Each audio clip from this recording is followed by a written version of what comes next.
I think we are at that point where we really have to challenge ourselves, no?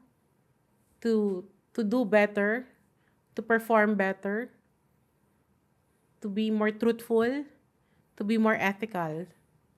We cannot give up because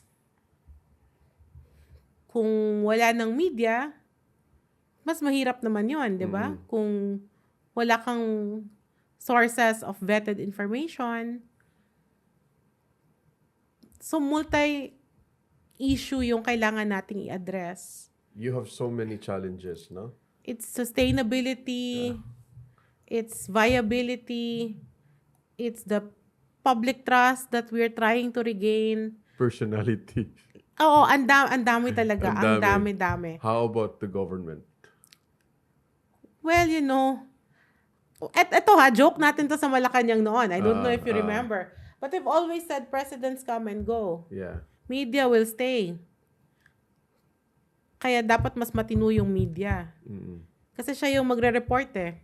Kahit sino pa yung nakaupo dyan. Your biggest fear? I think we will adapt eh.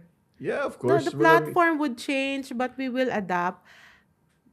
Hindi mangyayari or tingin ko hindi tayo aabot sa panahon na walang mangangailangan ng tamang information. Kahit paanong sabihin mo, the moment na magkabagyo, saan ka hahanap ng information mo? Media. Hahanap ka naman doon sa pwede mong pagkatiwalaan, di ba? Totoo. So, maraming challenges, pero tingin ko, hindi mawawala ang media. Mag-e-evolve lang talaga siya. The fourth estate. Yeah.